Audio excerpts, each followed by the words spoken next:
오늘 우리에게 주시는 하나님의 말씀은 창세기 15장 1절부터 11절까지 있는 말씀입니다. 창세기 15장 1절에서 11절까지 있는 말씀입니다.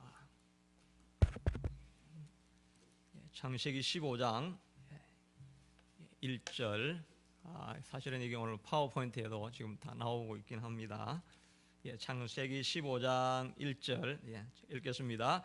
이후에 여호와의 말씀이 환상 중에 아브라함에게 임하여 이르시되 아브라함아 두려워하지 말라. 나는 내 방패요 너의 지극히 큰 상급이니라. 주 여호와여 내게 주시옵나이까. 상속자는 예셀이니이다. 아브라함이 또 이르되 주께서 내게 실을 주시 아니하셨으니 내 집에서 길린 자가 내 상속자가 될 것이니이다. 말씀이 그에게 임하여 이르시되 그 사람이 내 상속자가 아니라 영원에서 날짜가 내 상속자가 되리라 하시고 그를 이끌고 밖으로 나가 이르시되 하늘을 우러러 무뼈를 셀 수 있나 보라. 또 그에게 이르시되 내 자손이 이와 같으리라.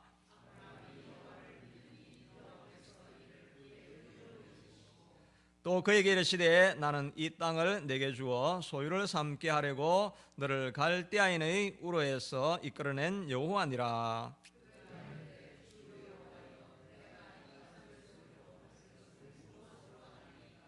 여호와께서 그에게 이르시되 나를 위하여 3년 된 암소와 3년 된 암염소와 3년 된 수장과 산비둘기와 쥐비둘기 새끼를 가져올지니라.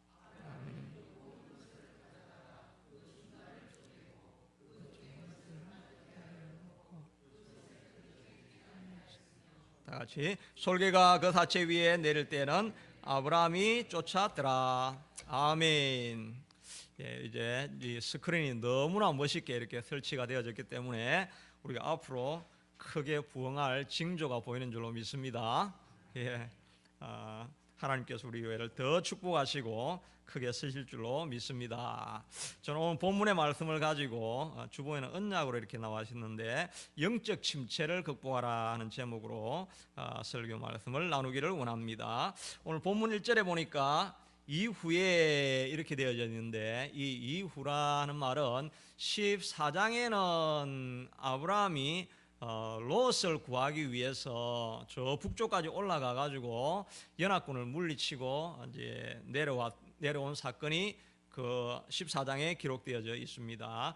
그런데 연합군을 물리치러 갔을 때 저는 생각하기를 아마 318명이니까 그 네 부족 국가 중에서 한 부족 국가에게 찾아가 가지고 아마 그 롯이 있는 그 부족만 물리치지 않았을까 이런 생각을 했는데 14장 17절에 보면은 그돌라오멜 왕과 함께 그와 함께 있었던 여러 왕들을 물리쳤다라고 이렇게 되어져 있습니다. 그러니까 이 전쟁이 작은 전쟁이 아니라 네 연합국하고 318명하고 이렇게 싸운 거니까 마치 기드온의 전쟁과 같이 그런 전쟁이었다는 것을 알 수가 있는 기적과 같은 놀라운 영적인 투쟁 가운데 돌아온 전쟁이 되었다 하는 것을 알 수가 있습니다. 그런데 돌아오고 나서 하나님께서 아브라함아 두려워하지 말라 이렇게 한 것은 아브라함이 그 영적 전쟁을 하고 나서 마음에 큰 영적인 침체를 가져오게 되었다 하는 것을 생각해 볼 수가 있는 것입니다. 왜냐하면 자기가 이제 밖으로는 대외적으로 하나님을 따라서 믿음의 길을 계속해서 걸어오고 있는데 이때가 아브라함이 이제 85세가 되었습니다. 우르 땅에서 나온 지가 이제 10년이 지났죠. 그런데 자기에게 하나님께서 두 가지 약속을 하셨는데 땅을 주시기로 하셨고 자손이 번성하리라는 약속을 주셨는데 이제 나이가 85세가 되었는데 자기 자손에게는 아무런 이런 표시가 나타나지 않고 자손이 없는 것입니다. 그래가지고 85세 외딴 지역에서 이민자의 삶으로 살고 있으니까 내가 이 나이에 여기서 뭐 하고 있나 하는 이런 침체기가 찾아올 때가 있다 하는 것입니다. 우리도 가끔 열심히 살다가 우리를 한번 돌아보면서 내가 이민자의 땅으로 살면서 내가 지금 여기에서 뭐 하고 있나 이렇게 또 상심이 될 그럴 때도 우리가 혹시 있을 수가 있습니다. 영적으로 큰 은혜를 받고 난 이후에 이런 침체가 찾아올 때가 있다 하는 것입니다. 엘리야도 마찬가지였는데 엘리야도 갈멜산에서 바알과 아세라 선지자들 850명과 싸워가지고 큰 역사를 일으키고, 그리고 나서 또 3년 6개월 동안 비가 오지 않았는데 하나님 앞에 7번 간절히 기도해가지고 그 안 오던 비가 막 내리게 되고 큰 역사가 일어났습니다. 영적으로 큰 승리를 했지요. 그렇게 했는데 이세벨이 오늘 내일 너가 살아있으면 내가 저주를 받을 것이다, 이 말하는 것을 듣고 엘리야가 급속하게 침체하게 되어집니다. 내가 열심히 했는데 저 여자 하나까지 아직 내가 못 바꿨구나, 이런 마음이 생기니까 이 단에 있다가 부엘셰바 저 남쪽에 내려가가지고 로뎀 나무 아래 가가지고 하나님 이제 내가 넉넉하니까 더 사역을 못하겠습니다, 이렇게 영적인 침체가 찾아오게 되어졌다 하는 것입니다. 우리도 마찬가지인데 믿음으로 막 기도하면서 열심히 달려가는데 이런 변화가 안 일어날 때 우리도 낙심하게 될 때가 있습니다. 우리가 부흥을 위해서 막 기도하고 또 열심히 이렇게 추구하고 나아가고 또 가정의 변화를 위해 가지고 계속해서 기도하고 질병을 위해서 계속해서 기도하는데 아무런 변화가 일어나지 않으면 우리가 침체기에 어떤 때는 들어갈 때가 있다 하는 것입니다. 아브라함이 지금 이런 침체기에 들어와 있는 것입니다. 이때 하나님께서 아브라함을 어떻게 위로하시고 그를 다시 회복시키는가 하는 것을 살펴보면서 우리도 일하다가 낙심했다고 한다면 다시 힘을 얻는 시간이 될 수 있게 되기를 바라겠습니다. 첫째는 하늘의 위로를 구하라 하는 것입니다. 하나님은 아브라함에게 아들이 없어서 고민하는 아브라함에게 요지 이런 나와 있습니다. 다음으로 넘겨주십니다. 하늘의 위로를 구하라, 이렇게 말씀해 주시고 있는 것입니다. 고민하고 있는 아브라함에게 내가 너의 상급이요 방패가 아니냐, 아브라함은 아들이 없고 땅이 없다고 이렇게 불평하고 있는데 아니다, 내가 너의 상급이 아니냐, 이렇게 위로의 말씀으로 찾아와 주신다는 것입니다. 이런 것은 아마 경험해 보지 않은 사람은 이걸 잘 이해하지 못할 것입니다. 저도 이걸 곰곰이 생각하면서 아브라함에게 갑자기 찾아오셔서 내가 너의 상급이 아니냐, 이 말씀을 하실 때 이게 어떻게 위로가 되나 생각을 해보니까 저도 마음에 큰 근심을 가지고 하나님 이 문제는 꼭 해결해 주셔야만 됩니다, 이렇게 하면서 기도실에 앉아가지고 막 기도하다 보면 하나님께서 그 문제에 대한 해답을 주시는 것이 아니라 네가 받은 은혜가 얼마나 충분하냐, 네가 지금까지 받아왔던 은혜가 얼마나 놀라운 은혜인가, 이걸 하나님께서 깨닫게 해주시는 것입니다. 그렇게 깨닫고 나면은 하나님 내가 구원한 것 아무것도 안 주셔도 됩니다, 내가 하나님 앞에 구원받았고 하나님의 자녀가 되었다는 것, 이거 한 가지만으로 내게는 모든 게 충분합니다, 이렇게 되어지면 기도하고 구하던 게 다 사라져 버리는 것입니다. 하나님이 나와 함께 하신다는 그것만이 은혜가 되는 것, 이게 바로 하나님이 내가 너의 상급이 아니냐, 이 말씀을 하시는 것입니다. 바울도 자기의 질병을 고쳐달라고 했지만 고치지 않으면서도 하나님께서 내 은혜가 내게 족하니라, 이렇게 말씀할 때 그 하나님 바울이 받았던 그 은혜만으로 그가 충분한 줄 알고 질병은 문제가 없는 것이 되어버린다 하는 것입니다. 하나님은 우리를 늘 찾아오시고 위로하시는 하나님이라 하는 것입니다. 그래서 바울은 고백하기를 고린도후서 1장 3절에 보면 그리스도의 하나님이시요 자비의 아버지시요 모든 위로의 하나님이시다라고 말씀하십니다. 고린도후서 1장 5절에도 그리스도의 고난이 우리에게 넘친 것 같이 우리가 받는 위로도 그리스도로 말미암아 넘치는도다. 어려움이 있는데 그 어려움을 다 바울이 극복할 수 있었던 것은 자기 힘으로 극복할 수 있는 것이 아니라 어려운 때가 되어지면 꼭 하나님이 찾아오셔서 위로를 해주시는 것입니다. 이렇게 낙심하고 감옥에 갇혀있고 이렇게 할 때도 하나님이 찾아와셔서 내가 너와 함께 하신다는 이 약속의 음성을 들으니까 우리가 끝까지 나아갈 수 있는 것입니다. 여러분의 사명이 어떤 것이었든지 혹은 기도 제목을 가지고 기도하시든지 간에 하나님의 이 찾아오시는 위로를 우리가 경험할 수 있게 되기를 바라는 것입니다. 하박국도 마찬가지였는데 이제 바벨론이 막 공격해 와가지고 이제 곧 멸망할 때가 다가온다는 소식을 하박국은 선지자니까 이미 하나님으로부터 음성을 다 들었겠죠. 그래서 이 큰 위험한 일이 우리에게 온다는 것을 그가 알았습니다. 그래서 그가 말하기를 내 창자가 흔들렸고 그 소리를 들음으로 내 창자가 흔들렸고 그 목소리로 말미암아 내 입술이 떨렸도다. 무리가 우리를 치러 올라오는 환난 날을 내가 기다림으로 썩이는 것이 내 뼈에 들어왔으며 내 몸은 내 처소에서 떨리는도다. 우리가 근심이 굉장히 심하면은 이 소화가 안 되죠. 안 돼서 마치 위가 이렇게 들러붙은 것 같고 창자가 들어붙은 것 같은 그런 상태가 되죠. 그런 상태를 내 창자가 흔들렸고 이렇게 스트레스를 엄청 받고 있다는 것입니다. 그리고 너무 근심이 되니까 내 뼈가 썩이는 것 같은 이런 환난 상태에 있다 하는 것입니다. 오늘 우리 새벽에 잠언서 17장 22절에 이렇게 근심에 대해서 이야기하면서 마음의 즐거움은 양약이라도 근심은 뼈를 마르게 한다, 이 말을 우리가 마침 읽었는데 그 말 그대로 이 하박국의 마음 가운데 뼈가 막 썩히는 것 같은 이런 깊은 고통 가운데 염려 가운데 빠져 있었던 것입니다. 그런데 그가 하나님 앞에 가까이 가니까 그의 마음이 급 반전을 해서 오히려 하나님을 찬양하고 기뻐하는 찬송을, 우리가 잘 알고 있는 찬송이죠. 그의 노래죠. 하박국 3장 17절에 보면 비록 무화과 나무가 무성하지 못하고 포도나무에 열매가 없고 감람나무에 소출이 없고 밭에 식물이 없고 우리의 양이 없고 외양간에 소가 없다 할지라도, 이거는 사실 이 농경사회에 아무것도 없는 것이잖아요.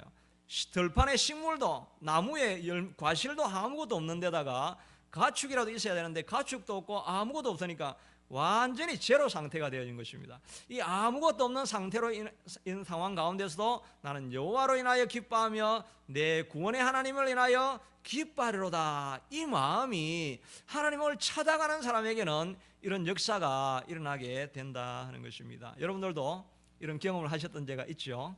정말 근심과 염려 가운데 찾아갔는데 아무것도 근심할 것 없다, 하나님만이 너의 보상이다, 이렇게 응답해 주실 때가 있다는 것입니다. 그래서 그는 고백하기를 주 여호와는 나의 힘이시라, 나의 발을 사슴과 같게 하사 나로 나의 높은 곳에 다니게 하시리로다. 이렇게 너무 하나님 앞에 있으면 기뻐가지고 마치 깃털처럼 적이 지금 곧 공격해가지고 나를 막 죽이려고 하는 이런 상황인데도 내 마음은 마치 새 깃털처럼 즐거워서 뛰놀고 가벼운 마음으로 다닐 수 있게 하나님은 우리에게 그렇게 해주신다 하는 것입니다. 여러분, 스트레스가 있을 때, 낙심될 때 이렇게 하나님 앞에 찾아오시기를 바랍니다. 어떨 때 우리가 이렇게 이런 것을 경험할 수 있느냐 하면은 야고보서 4장 8절에 보면 하나님을 가까이 하라, 그러면 너희를 가까이 하시리라, 이렇게 말씀해 주시는 것입니다. 이 은혜를 경험하기 위해서는 낙심이 되고 침체가 될 때 가만히 머물러 있으면 안 되고 하나님께로 더 가까이 나와야 한다는 것입니다. 이 예배하는 자리와 같은 이런 자리에 계속해서 나와서 하나님 앞에 가까이 하면 하나님도 가까이 하시고 그의 영광과 은혜를 우리에게 보여주신다 하는 것입니다. 아브라함도 이런 깊은 침체 가운데서 두려워하는 마음이 있었지만 여전히 하나님과 대화를 하고 있는 것입니다. 2절에 보니까 아브라함이 이르되 주 여호와여 내게 무엇을 주시려 하시나이까, 이렇게 하면서 이 아브라함이 하나님과 계속해서 대화하면서 하나님 앞에 가까이 가는 모습을 볼 수가 있다 하는 것입니다. 그러므로 우리가 침체되어질 때, 낙심이 되어질 때 우리가 하나님 앞에 더 가까이 가서 하나님의 위로를 충만하게 경험하고 체험할 수 있게 되기를 바랍니다. 하나님은 우리를 위로하시는 분이신데 또 때로는 우리에게 좋은 동력자를 통해서 우리를 위로하시는 것을 알 수가 있습니다. 고린도서 7장 6절에 보면 그러나 낙심한 자들을 위로하시는 하나님이 디도가 옴으로 우리를 위로하셨으니, 디도가 와가지고 그 소식을 다 전해줌으로 말미암아서 바울의 마음에 큰 위로를 얻게 되었다 하는 것입니다. 때로는 우리가 낙심이 될 때 우리를 일으켜줄 친구가 옆에 있어서 좋은 동력자를 통해 가지고 우리가 위로를 얻는다는 것입니다. 그러니까 내가 낙심이 되고 힘이 빠지고 이렇게 할 때 하나님, 내게 동력자가 필요합니다, 좋은 사람을 보내주셔서 만나게 해주십시오, 이런 기도를 우리가 그걸 또 하나님의 도움을 구하는 기도로 이렇게 할 수가 있다 하는 것입니다. 전도서에 보니까 한 사람이면 패하겠거니와 두 사람이면 능히 당하나니 삼겹줄은 쉽게 끊어지지 않느니라, 이렇게 말씀하고 있는 것입니다. 같이 모여있는 사람들은 실족하지 않는다는 것입니다. 그러나 넘어져도 일으킬 자가 없는 사람은 화가 있으리로다. 그러니까 우리가 가능하면 우리가 모임에, 우리 구역 모임을 꼭 가야 되겠죠. 구역 모임을 가면 여러분들을 위해서 다 중보기도 하고 이렇게 세워주시는 분들이 있지 않습니까? 우리 한국에 제 동생이 있는데 그 동생이 오늘 책 붙이는 이런 일 가지고 조금 대화를 했는데 자기가 지금 조금 다운이 돼 있고 슬럼프에 빠져 있다는 것입니다. 그런데 여름 전에는 자기가 그 구역원이 다 있어가지고 권사님도 도와주시고 이렇게 해가지고 옆에도 주변에 같은 동역자들이 있으니까 자기가 이제 게을러지지 않고 계속해서 갈 수가 있었는데 이제 여름 방학이 되어지니까 방학 동안은 구역 모임을 안 하고 서로가 이게 대화를 연결을 안 하다 보니까 자기가 좀 낙심이 되고 게을러졌는데도 아무도 이렇게 세워줄 같이 가자고 이야기하는 사람이 없어서 좀 약해졌다 이런 이야기를 들었습니다. 그러니까 우리 옆에 있는 한 사람 한 사람들이 참 우리의 귀한 동력자고 우리를 세워주는 자가 되어진다 하는 것입니다. 우리 옆 사람을 보면서 우리 한번 이야기할까요? 당신은 저의 영원한 동력자입니다. 한번 말씀해 주시죠. 예. 예, 분위기가 조금 무거운 것 같아서 제가 죄송하지만 부탁을 드렸습니다. 여러분 우리 모두의 영원한 동력자입니다. 저도 여러분들도 제 정말 좋은 동력자가 되어져서 여러분들 때문에 제가 늘 힘을 얻게 되는 것입니다. 하나님께 때로는 어려움에 빠질 때 하나님 제게 좋은 사람을 만나게 해주십시오 라고도 기도하고 우리가 늘 다른 사람에게 좋은 동력자가 되기를 위해서 기도하는 것이 필요할 것입니다. 둘째는 이제 하나님의 때를 기다리고 인내하라 하는 것입니다. 하나님의 약속은 금방 이루어지는 것이 아니기 때문에 우리가 때로는 기도하고 인내하는 것이 필요합니다. 하나님께서 아브라함을 불러내시고 나서 늘 두 가지 약속을 해주셨습니다. 첫째는 내가 너에게 가나안 땅을 줄 것이다 라고 이야기하고 또 하나는 내 자손이 번성해 가지고 점점 많아질 것이다 이 약속을 반복적으로 지금까지 해주셨습니다. 창세기 12장 1절에도 불러내실 때 내 본토 친척 아비의 집을 떠나 내가 지시하는 땅으로 가라 그 땅을 내가 주겠다라고 이야기하고 내가 너로 큰 민족을 이루겠다라고 이런 약속을 주셨습니다. 그리고 나서 창세기 12장 4절에 보니까 이것 때문에 이에 아브라함이 여호와의 말씀을 따라갔다라고 이렇게 말하고 있는 것입니다. 그러니까 그의 마음 가운데 내가 하나님을 계속해서 쫓아가면 하나님이 약속의 땅을 주실 것이고 내 자손이 번성해서 민족을 이루실 것이다 하는 그 약속을 두 가지를 붙들고 이렇게 나온 것입니다. 그런데 창세기 13장에 보면 이제 롯과 함께 땅을 분배하고 나서 이제 돌아올 때 그때도 하나님께서 말씀하시기를 네 자손에 누구든지 이 땅에 티끌을 헤아릴 수 있으면 바로 네 자손도 헤아릴 수 있을 것이다. 그러니까 네 자손이 티끌처럼 많을 것이다. 이 약속을 했습니다. 그리고 나서 13장 17절에도 보니까 그 땅을 종과 행으로 두루 다녀보라. 내가 그것을 내게 주었노니 이렇게 하시면서 또 땅도 주시겠다는 약속을 반복적으로 이렇게 하시긴 하시는데 지금 이제 10년이 지난 것입니다. 10년이 지났는데도 여전히 아브라함에게는 아무런 변화가 일어나지 않으니까 아브라함이 좀 마음에 상심을 하게 된 것이죠. 그렇게 하니까 마음에 좀 어려움이 나게 되고 그 다음에 불평을 이제 하게 되는 그런 상태가 되어진 것입니다. 누구든지 하나님 걸 쫓아가다가 하나님의 은혜가 하나님의 도우심이 신속하게 임하지 않으면 우리가 낙심하고 힘이 들 때가 있죠. 다윗도 마찬가지였습니다. 옛날에 한번 이야기했던 것처럼 다윗이 사울에게 쫓기고 하다가 이제 하길라 산에 가가지고 사울이 쫓아오니까 몰래 물병을 가져가고 또 창을 가져가면서 사울을 살려줬습니다. 그렇게 하면서 내가 벼룩과 같은 나를 왜 쫓아다닙니까? 나는 잘못한 것이 없는데 왜 나를 죽이려고 쫓아다닙니까? 그러니까 사울이 회개를 하면서 너는 의롭고 네가 반드시 왕이 될 것이고 나는 불의하다라고 이렇게 이야기를 하고 자기가 회개하고까지 돌아가서 자기가 큰 승리를 했는데 이 일이 있고 나서 또 다윗이 마음에 상심한 것입니다. 그래서 스스로 이야기하기를 다윗이 마음에 생각하기를 내가 후에는 사울의 손에 붙잡히리니 블레셋 사람의 땅으로 들어가 피하는 것이 상책이로다라고 하면서 하나님 앞에 나아가지 아니하고 생각하기를 기도하지 아니하고 하나님께 물어보지 아니하고 자기가 생각하기를 이것이 최선이다라고 하면서 또 블레셋의 왕 하기스에게 가서 도움을 구하다가 큰 어려움을 당하게 된다는 것입니다. 그런데 우리가 하나님의 약속을 붙들고 나아가다 보면 이렇게 인내하고 기다려야 될 때가 많이 있다 하는 것을 알 수가 있습니다. 요셉도 하나님께서 비전을 보여주시고 난 이후에 몇 년을 기다렸습니까?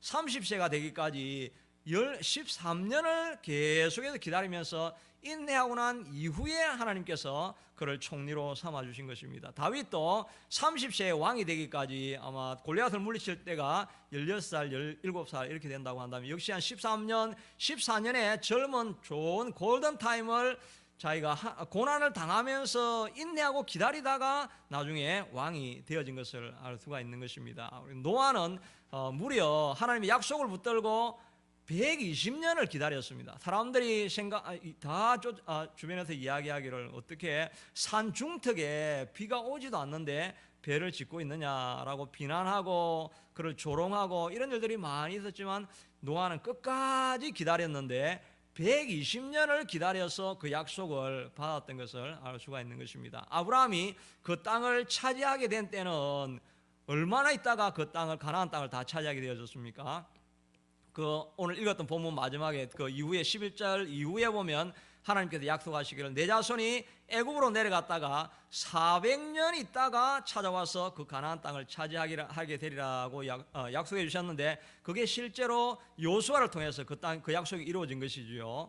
그러니까 이 아브라함의 약속은 400년이나 기다려야 이루어질 수가 있다 하는 것입니다. 그러니까 하나님께서 우리에게 약속을 주시고 하나님께서 우리에게 비전을 주셨지만은 그 약속이 금방 바로 이루어지는 것은 아니라 하는 것입니다. 그러므로 우리가 그때까지 인내하고 기다리며 실망하지 않고 계속해서 충성을 다해서 달려가는 것이 필요합니다. 우리가 알고 있는 것처럼 D.L. 무디는 5만 번의 기도에 응답을 받았는데 이 사람은 친구를 위해서 기도했는데 5명을 위해서 영혼을 구원해달라고 계속해서 기도했는데 기도하고 나서 한 1년쯤 지났다가 한 친구가 회심하게 되어지고 나머지 2친구는 5년 있다가 10년 있다가 회심하고 나머지 한 친구는 한 20년 지나고 나서 자기가 죽을 때 그 죽기 전에 그 데스베드에 와가지고 그리스도를 영접하고 마지막 한 명은 자기가 죽고 난 이후에 30년 가까이 지나고 나서 나머지 친구도 구원을 받게 되어진 것입니다. 그러니까 때로는 우리가 구원을 위해서 하나님의 약속을 받은 것을 다 이루기 위해서 우리가 기도할 때 이런 30년까지도 멈추지 않고 계속해서 기도하는 것이 필요하다는 것입니다. 그러므로 여러분 기도하다가 낙심하지 마시고 계속해서 우리 교회 부흥을 위해서 기도하시는 저와 여러분이 될 수 있게 되기를 바랍니다. 아멘. 예. 제가 이 자료를 준비하다가 B.B. 워필드라고 하는 사람의 자료를 읽게 되어졌는데 이 B.B. 워필드는 이렇게 신학 공부하는 사람들은 반드시 개혁주의 신학 공부하는 사람들은 반드시 그분 책을 읽어야 됩니다. 그러니까 굉장히 유명하신 분이시죠. 그런데 그분의 이제 사생활에 대한 이야기를 좀 기록해 놓은 것을 이렇게 보았는데 자기가 이제 25살에 결혼을 했는데 신혼여행을 독일로 이렇게 갔다고 합니다. 그런데 독일에서 어떻게 그 번개를 맞아가지고 자기 와이프가 반신불수가 되어진 것입니다. 그 결혼해가지고 신혼 때부터 불구가 되어진 것입니다. 그런데 그 아내를 고침을 받기 위해서 계속해서 기도했는데 그가 39년 있다가 이제 와이프가 죽게 되어졌는데 이 39년 동안을 끝까지 기다리면서 이 B.B. 워필드가 계속해서 기도를 했다 하는 것입니다. 결국은 병고침은 받지 못했지만 그러나 약속이 이루어질 것을 기다리면서 이 사람은 인내하면서 끝까지 충성하며 자기 아내를 돌보았다 하는 것입니다. 그래서 자기가 외출할 때 반드시 평생 2시간 이상 밖에서 외출한 적이 없었다 하는 그 기록을 읽게 되어졌습니다. 그러니까 이분은 아내를 돌보는 가운데 자기가 사명이 아내인 것으로 생각을 하고 거기에 붙들려서 자기의 있으면서 자기가 공부하는 이 일에 온 힘을 기울였다 하는 것을 알 수가 있는 것입니다. 그래서 그는 고백하기를 로마서 8장 24절에 있는 말씀이지요. 하나님께서 사랑하는 자에게 일어나는 모든 일은 좋은 일일 수밖에 없다. 우리가 하나님 사랑하는 자 부르심을 받는 자에게는 모든 것이 합력하여 선을 이룬다 이 말씀이죠. 모든 일은 좋은 일일 수밖에 없다. 와이프가 이 번개를 맞은 이 일도 결국은 좋은 일이 될 것이다, 이 약속을 믿은 것입니다. 그리고 모든 것을 그분이 통치하심으로 우리 각자에게 일어나는 모든 일로부터 오로지 선한 것들만을 수확해야 된다. 이 안 좋은 일이 터졌잖아요. 와이프가 번개를 맞아가지고 어려운 일을 당했는데, 그러나 좋은 일이 일어날 것이기 때문에 그 가운데서도, 고난 가운데서 좋은 것만 자꾸 수확을 하니까 인내를 배우게 되고, 또 다른 사람을 이해하는 것을 배우게 되어지고, 성실함을 배우게 되어지고, 안 좋은 일로부터 자기는 좋은 것만을 더 취할 수 있게 되더라 하는 것입니다. 인내하고 우리가 충성하여 나아가면 하나님은 그것을 다 지켜보고 있기 때문에 우리에게 마침내 좋은 것으로 주실 줄로 알고 우리가 늘 성실한 마음으로 달려갈 수 있게 되기를 바랍니다. 그런 역사가 저와 여러분에게 있게 되기를 바랍니다. 마지막으로는 눈을 들어 밖을 바라보라, 사명을 생각하라 하는 것입니다. 침체기가 찾아오면은 우리가 늘 자기 자리에 머무르려고 생각을 하는 것입니다. 우리 5절을 읽어보면 5절에 그를 이끌고, 하나님이 이제 아브라함을 이끌고 밖으로 나가 이르시되 하늘을 우러러 무뼈를 셀 수 있나 보라, 이렇게 말씀하시는 것입니다. 그러니까 아브라함이 상심이 되니까 어떻게 합니까? 텐트에 들어가 가지고 나오지를 않는 것입니다. 요즘 젊은 사람들 이렇게 말로는 잠수 탄다, 뭐 이런 말을 이야기를 하죠. 낙심이 되고 마음에 상처를 입으면 그냥 집안에 딱 박혀가지고 나오지를 않는 것을 말하는 것입니다. 근데 아브라함도 상심이 되니까 이제 텐트에 딱 들어가 있으니까 하나님께서 아브라함아 밖으로 나와라 하고 이렇게 불러내는 것입니다. 불러내가지고 하늘의 무뼈를 바라보라고 하면서 자기 개인 자신의 문제를 보지 말고 내게 주어진 사명을 생각해 보라라고 하면서 하늘의 별을 바라보라고, 시선을 돌리라고 이렇게 말해주고 있는 것을 볼 수가 있는 것입니다. 우리도 침잠이 되어지고 침체가 되어질 때 자기를 바라보면 안 되고 내게 주신 사명을 바라보는 것이 중요한 것입니다.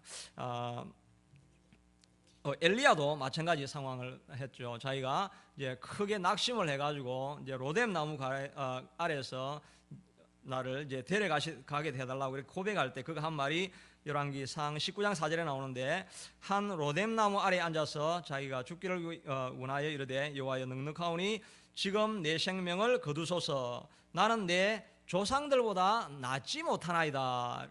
자기가 상심이 되고 낙심이 되니까 자기하고 다른 사람을 비교하는 것입니다. 그러니까 열등감에 빠져 있는 것이죠. 나는 저 사람들보다 못합니다. 이건 정말 선지자답지 않은 태도라고 할 수 있을 것입니다. 그런데 또 10절에도 보니까 자기 자신을 바라보면서 앞에서는 열등감이 빠졌고 그 뒤에서는 내가 열심히 유별하오니 오직 나만 남았거늘 그들이 내 생명을 찾아 빼앗으려 하나이다. 지금은 또 이제 마음이 교만해져 있는 것입니다. 그래서 내가 열심히 특별하고 그래가지고 나만 하나님을 섬기고 있습니다 라고 이렇게 자만심과 열등감 사이에서 이게 시소를 타면서 빠져나오는, 이게 바로 영적인 침체인 것입니다. 그러니까 우리가 영적인 침체에 빠지는 근본적인 원인은 하나님을 바라보지 않고 사명을 바라보지 않고 나 자신을 계속해서 바라보면서 내가 이 일을 이룬 것처럼 내가 열조보다 못하니까 나는 이거밖에 못합니다, 아니면 내가 또 너무 열심히 해가지고 일을 이루었습니다 라고 자기 자신을 자꾸 바라보고 있으면 그것이 바로 영적 침체로 가는 길이라고 할 수 있는 것입니다. 이럴 때 하나님께서 어떻게 하셨습니까? 그를 끄집어내어가지고 별을 보라고 말하면서 네 사명을 생각해 보라고 이렇게 말씀하고 있는 것입니다. 엘리야에게도 마찬가지였는데, 엘리야에게도 열왕기상 19장 15절 이후에는 이제 하나님께서 엘리야를 불러내가지고 사명을 주십니다. 너가 이제 아람 왕 하사엘에게 가서 기름을 부어 아람의 왕이 되게 하고 기름 붓는 일을 하라고 사명을 줍니다. 그리고 16절에는 님시의 아들 예후에게 찾아가서 예후를 이스라엘 왕으로 세워라 라고 이야기하고, 그 다음에는 사밧의 아들 엘리사에게 찾아가서 그에게 기름을 부어서 내 후계자로 삼으라, 이렇게 하나님께서 불러내어서 사명을 주는 것입니다. 사명을 감당할 수 있게 일을 주고 사명을 바라보라고 하니까 다시 일어나서 뛰게 된다 하는 것입니다. 여러분들도 마찬가지입니다.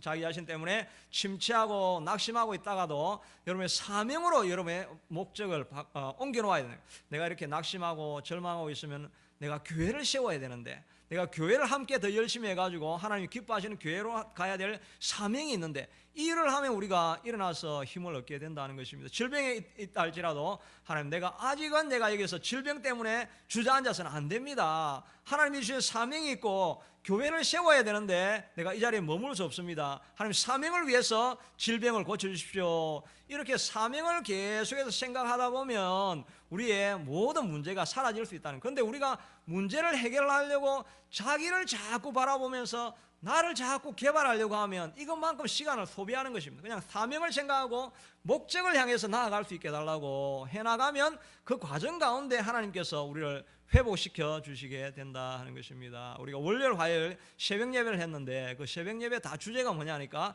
너희가 탐심을 물리쳐라 하는 것입니다. 그리고 오늘 아침에 있는 내용은 너희가 근심 걱정을, 염려 걱정을 다 물리쳐라 하는 것입니다. 근데 그걸 물리치려고 하면 탐심을 자꾸 물리치려고 탐심하지 않아야지, 또 염려 근심하지 않아야지, 이 문제를 자꾸 이거를 극복하려고 하면 우리가 절대 극복할 수가 없는 것입니다. 우리의 마음에 이미 하나님께서 뭔가를 욕망하게 만들어 놓았는데 탐심을 자꾸 물리치려고 하면 여기에 빈 공간으로 있을 수가 없는 것입니다. 그러니까 우리의 마음 가운데 하나님 나라에 대한 욕심을 자꾸 가져와야 되는 거예요. 하나님 나라에 대한 사명을 자꾸 가져와서 사명을 우리의 마음 가운데 가득 채워놓으면 자연히 탐심이 우리 속에 들어올 수가 없는 것입니다. 다윗이 하나님 나라를 자꾸 확장하려고 그 일에 매진하고 있을 때는 마음 가득한 곳에 하나님 나라에 대한 이 열망과 소원이 가득하니까 탐심이 생기지 않았는데, 다 전쟁하러 나갔는데 자기가 사명이 없이 그냥 궁전에 앉아 있으니까 그 마음이 빈 공간으로 있을 수가 없으니까 다른 탐욕이 찾아와가지고 자기를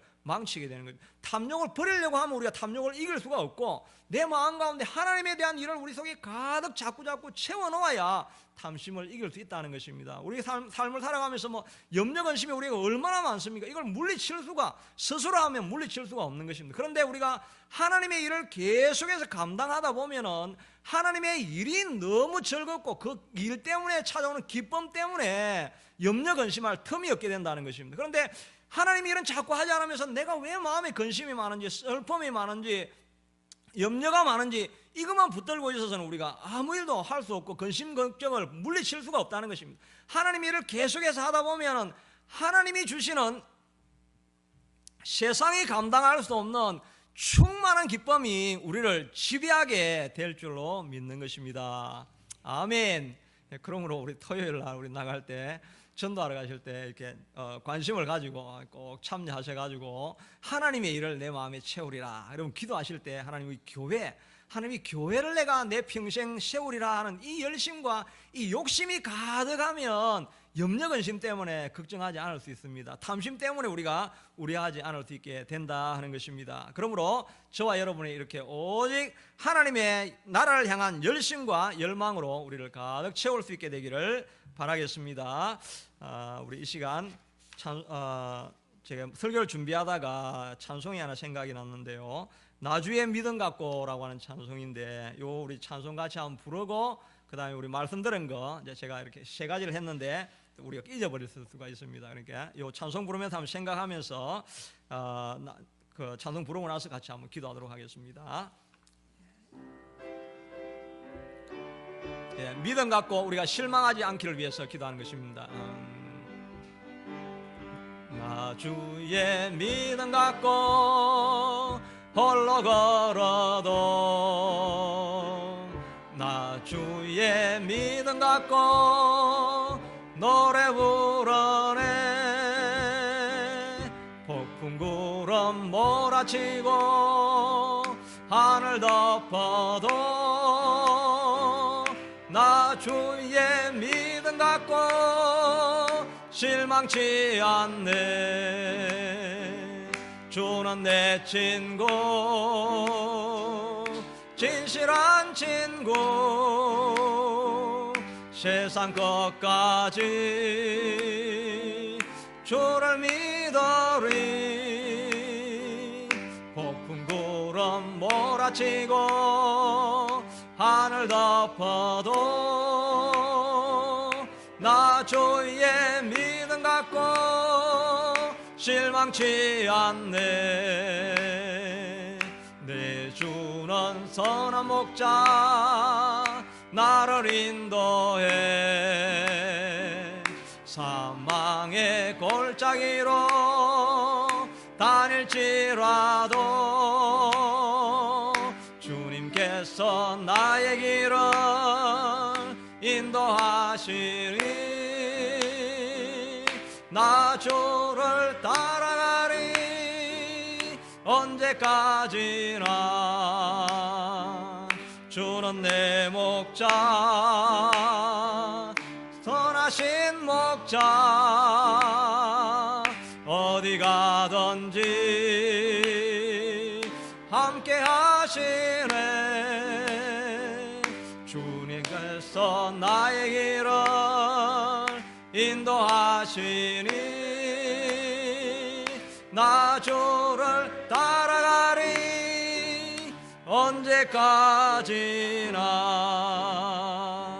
아멘. 예, 오늘 말씀이 영적 침체기에 혹시 우리가 들었다고 한다면, 혹시 소망을 가지고 나아가다가 낙심한 자리에 있다고 한다면 우리가 하나님 앞에 위로를 구하고 소망을 회복하기를 원하는 것입니다. 또 하나님의 때를 기다리며 인내하며 나아가기를 원하는 것입니다. 그리고 우리 자신을 바라보지 말고 맡겨진 사명을 향해서 달려가면 우리가 침체하지 않을 수 있습니다. 이 은혜를 달라고 같이 기도하겠습니다. 고마우신 하나님 감사합니다. 하나님, 오늘 이 시간도 아버지 하나님이여 주님, 아브라함도 침체할 때가 있었고 낙심할 때가 있었습니다. 그러나 하나님께서 아버지 하나님 우리에게 찾아와 주셔서 이런 침체하고 있을 때라도 아버지 하나님이여 주님 일어나서 달려갈 수 있는 우리가 될 수 있게 하도록 하나님 도와주시기를 간절히 원하고 소원합니다. 하나님, 우리를 위로하시고 우리를 회복시키시고 소성케 하시는 하나님이신 줄로 믿사오니 여호와 아버지 하나님이여 주님, 이 하나님의 위로를 우리가 바라보고 달려가는 우리가 다 될 수 있게 되도록 하나님 도와주시기를 주님 간절히 원하고 소원합니다. 자비하신 아버지 하나님, 때로는 하나님 약속을 기다리고 인내하며 나아가는 것이 우리가 쉽지 않을 때가 있습니다. 그럼에도 불구하고 하나님, 우리가 믿음으로 달려갈 수 있는 우리가 될 수 있게 도와주시고, 아멘. 달려가다가 침체하여서 낙심하는 자리에 머무르지 말게 하시고 믿음으로 끝까지 달려갈 수 있는 우리가 다 될 수 있게 되도록 도와주시기를 간절히 원하고 소원합니다. 여호와 아버지 하나님 주님, 우리 자신의 모습을 바라보면서 낙심하거나 절망하지 말게 하시고 우리가 오직 아버지 하나님의 사명을 바라보면서 사명을 향해서 달려가는 우리가 될 수 있게 되도록 도와주시기를 간절히 원하고 소원합니다. 자비하신 아버지 하나님이여 주님, 도와주셔서 아버지 하나님 우리 자신 때문에 우리 자신을 생각하면서 열등감이나 우월감에 빠질 것이 아니라 하나님께서 맡겨주신 사명을 향해서 끊임없이 달려가는 우리가 다 될 수 있게 되도록 축복하여 주시옵소서. 하나님, 은혜가 아버지 하나님 우리 속에 날마다 넘쳐날 수 있게 도와주시옵소서. 아버지 하나님, 이 부흥을 위해서 일하다가 하나님 달려가다가 멈추지 않는 우리가 될 수 있게 되도록 축복해 주시기를 간절히 원하고 소원합니다. 우리 교회를 위해서도 이 시간 기도하기를 원합니다. 특별히 요즘 우리 건물 관리하는 것 때문에 어려움이 있을 수 있는데 하나님께서 이 리싱 오피스의 마음을 붙들어 주셔서 더 이상 다른 트러블이 생기지 않게 되도록 위해서 기도하기를 원합니다. 그리고 토요일 날 우리가 나가서 전도하는 것 가운데 많은 잃어버린 영혼을 회복할 수 있는 기회 될 수 있게 도와주시고 많은 사람 동참할 수 있게 도와주시옵소서. 또 우리 교회 부흥을 위해서 다 같이 한번 기도하겠습니다.